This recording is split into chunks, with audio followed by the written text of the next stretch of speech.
Assalamualaikum warahmatullahi wabarakatuh. Baiklah, hari ini anak-anak akan belajar subjek pelajaran Jawi bersama dengan Ustazah Nursyah binti Muhammad Ishaq. Baiklah, seterusnya kita akan lihat tajuk pada hari ini yang kita akan belajar iaitu Bidang Jawi tahun 4. Anak-anak juga boleh merujuk buku teks muka surat 58 sehingga 63. Tajuk apa yang Ustazah akan ajarkan pada hari ini? Baiklah, hari ini Ustazah akan mengajar kamu tentang tajuk Kenali Saya.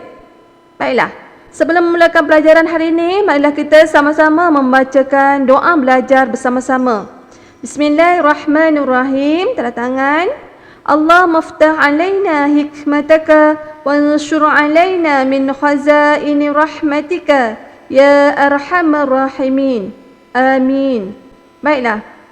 Hari ini Ustazah akan belajar mengajar tajuk Kenali Saya iaitu kedudukan huruf hamzah. Baik, ada berapa kedudukan huruf hamzah di sini?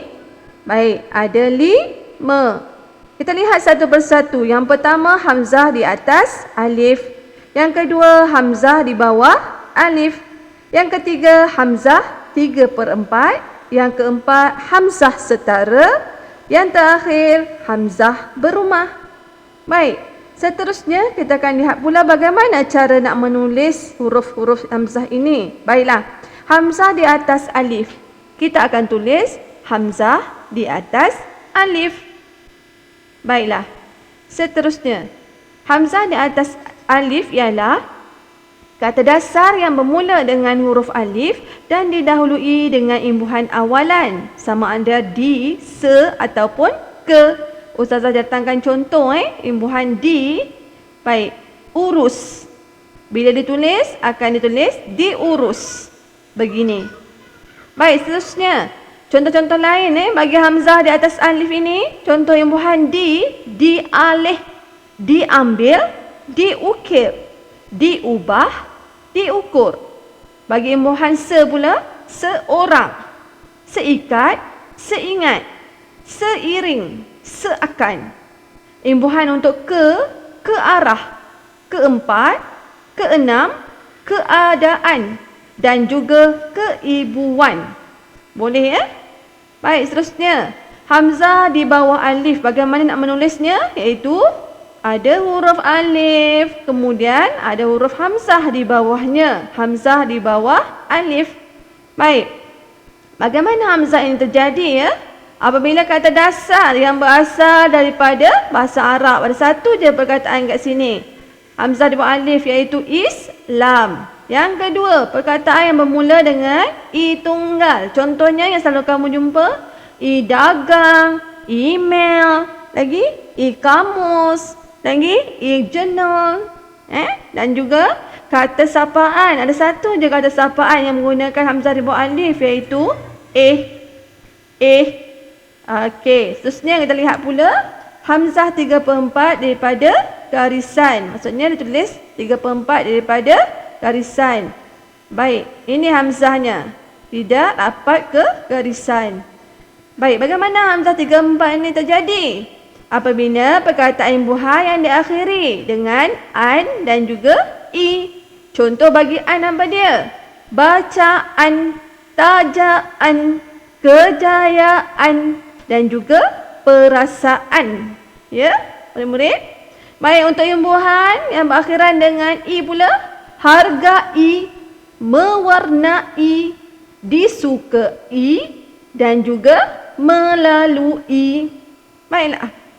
Kita pergi pula hamzah 3/4 bagi kata nama khas. Ada 2 sahaja di sini ya.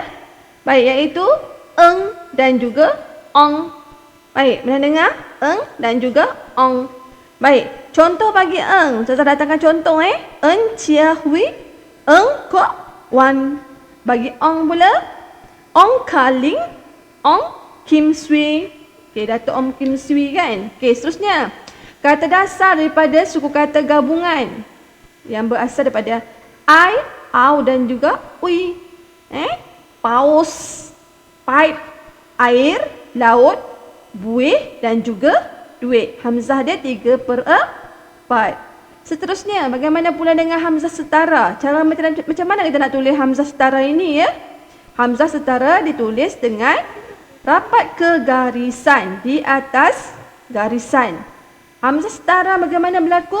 Perkataan pinjaman bahasa Arab. Huruf hamzah ditulis setara dengan garisan. Tulisannya kekal seperti ejaan bahasa Arab. Macam mana dalam ejaan bahasa Arab? Begitulah dalam tulisan Jawi. Contohnya perkataan Al-Quran, doa, imla, wudu, ikhfa dan juga anbiya. Kekal seperti bahasa Arab. Baik, seterusnya. Hamzah berumah atau hamzah ini menumpang. Ditumpang rumah siapa? Ya, hamzah ini tidak boleh berdiri dengan sendirinya. Jadi, huruf hamzah yang hadir di tengah rangkaian kata sesuatu perkataan biasanya digunakan serapan bahasa Arab. Malaikat, masalah, tahniah, Israel, Jibrail dan juga Mikail. Ini dia menumpang ataupun berumah kita sebut. Baik, perkongsian minda. Bentuk hamzah mempunyai rumah mengikut dua keadaan. Yang pertama, apabila terdapat huruf yang tidak boleh bersambung sebelumnya. Contohnya macam malaikat, dia membentuk rumah begini ya. Seterusnya, apabila terdapat huruf yang boleh bersambung sebelumnya. Contohnya macam masalah di tengah-tengah perkataan ini.